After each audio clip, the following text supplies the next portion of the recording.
house, which I was ready for it, and started. And slowly, I realized I'm needing my oxygen requirement is rising. Then I knew something is wrong with me.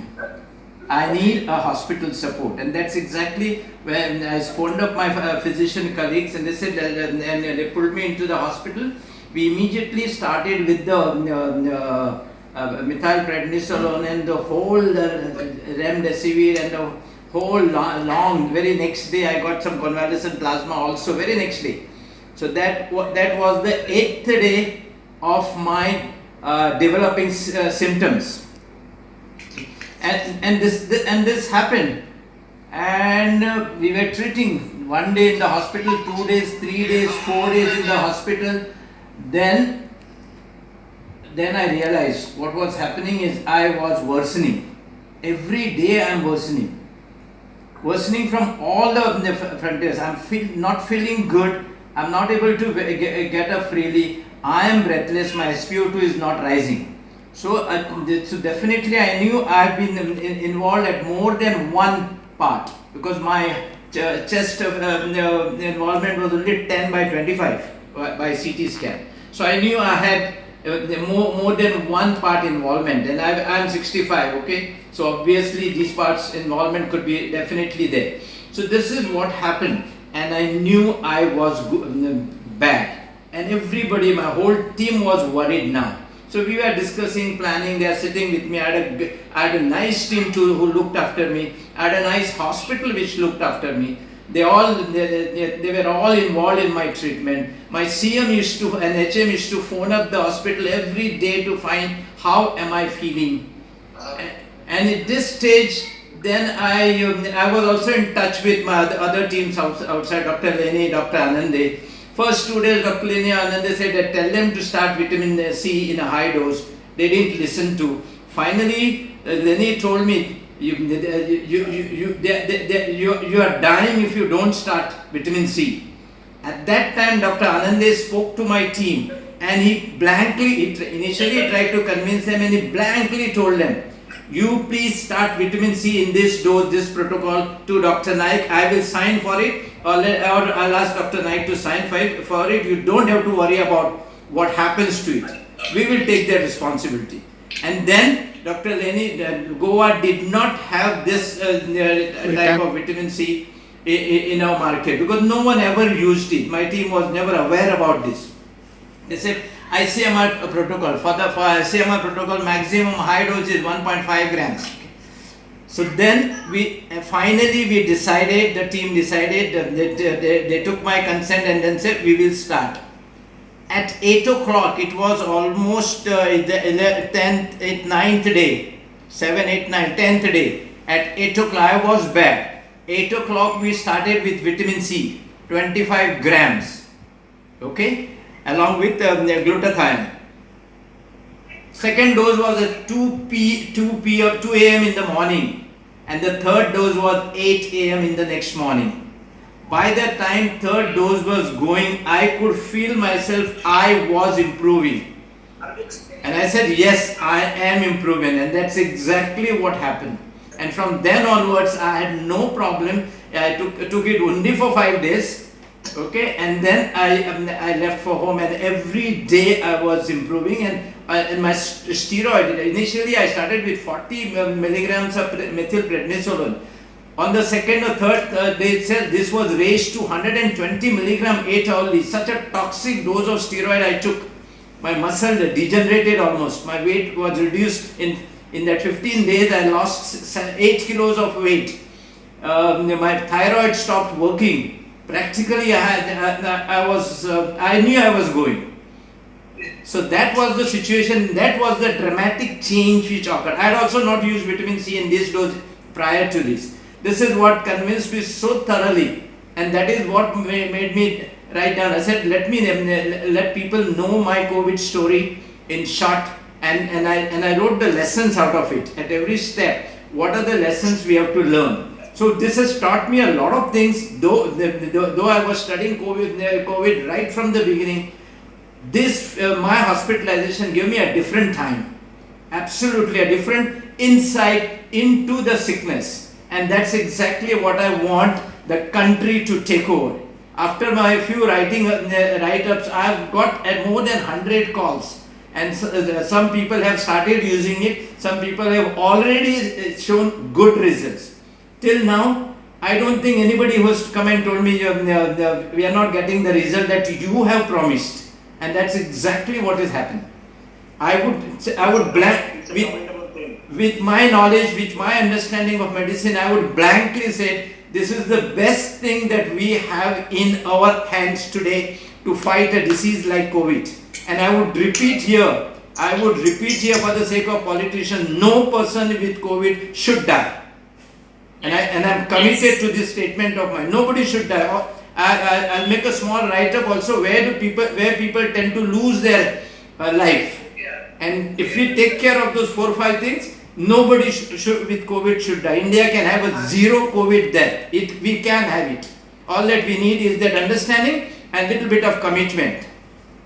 Karuna, we need to penetrate the kind of person he is in. I have been knowing for some years now, Dr. Digambar, and he treats all his patients. When he told me he has a lot of girlfriends, I was really surprised what he is talking about.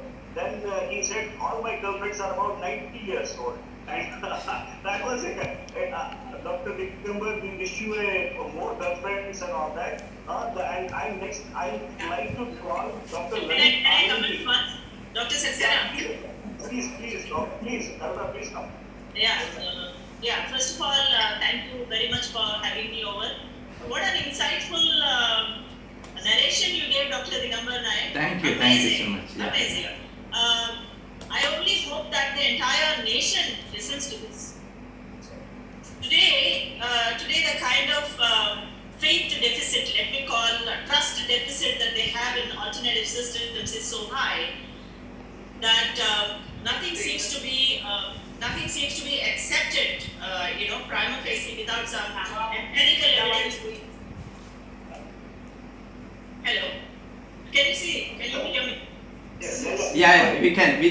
So nothing is being accepted without having a huge empirical proof. But you yourself being a doctor, and you have not been dogmatic at all. You have accepted a protocol that was suggested by your colleagues, and now you are a testimony to this particular treatment. And so going forward, we're just trying to strategize how this message is going to reach the key people who are decision makers, who will perhaps take the right decision to ensure that it reaches masses. And very rightly you said that nobody should die because of COVID. Absolutely, we have the ability to do that. Exactly. Ma'am, can I just interject? There is enough empirical evidence that vitamin C works in any kind of sepsis. The reason it is not being used is because nobody can make money on it. If you use vitamin C, there would be no sale for remdesivir or any of the other things that they're trying to sell. This is a problem of. I've been using vitamin C for the last 10 years for various patients. I had used it in Jeslock, Bombay for sepsis. When was it used? When I was called up and said, hey, this is a patient, he's a VIP, he needs to be saved, otherwise we'll be in trouble. Nobody said they use vitamin C. I gave my stock of vitamin C, so I know how people behave when it comes to the medical establishment. I've been part of that medical establishment. One small correction. Vitamin C is not an alternate thing, it's a myth. It's a myth. There is a very nutritional, let's No, ma'am, there is enough evidence that there are studies. let's say it's not even alternative, but simple things like, let me give a layman perspective here. Allopathic doctors, historically, from my experience, have not believed in nutritional, support. So it's just now perhaps a lot of that is being done. So I stand corrected that it may not be an alternative thing. It's something that has worked historically, and I think we will have to take it forward. It's just that you have to make a very strong case. You have to make a very strong case for it and have very loud voices like Dr. Nayak, and maybe a whole bunch of others who know that this works and have not so far taken a step forward to share it perhaps in a extensive way. So one is, let's build more credibility and more support and take it to the right people, and let's see if this can be incorporated into the treatment protocol at a national level. Madam, can I say something? Can I say something? Can I say something? Yeah, please. Yeah, there is sufficient credibility to this. It is a plain simple vitamin. It costs least to the people, and it saves lives, and people can be alright without spending 4 or 5 lakhs that all of us keep on spending into these hospitals because of COVID today. All of us are spending 4 or 5 lakhs. I have spent 5 lakhs.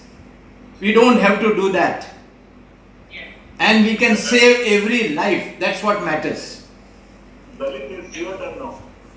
Yeah, I'm really glad that the government said that we can save every life. Not one person from my country should have died from this kind of disease. What is going on? I have seen pathetic conditions. The way people have gone through the entire pain of being breathless on ventilators, and the relatives could not approach them. It was massive. It was very, very painful. I remember myself in an ICU when I lost my patients with the BP kit, with my head on the floor and my knees on the floor. I was crying like a baby. What the hell is going on? In fact, I am so used to giving vitamin C in TB patients who have a similar kind of picture, the X-ray picture, the symptoms, and all those kind of things. And it was really miraculous that this word called antioxidants came into the help of many people. My hospital, I am so blessed. Why I'm not in a private setup. My hospital is somewhere people bring their relatives to die. When they die, in fact, they say thank you. हम छूट गए, वो भी छूट गया. So it was that kind of scenario where we started using this kind of things, where we have never been taught in the medical career something like free radicals, the oxidative stress, and all those kind of things. And it gave me an opportunity to learn all these things. And there is nothing alternative about it. It is all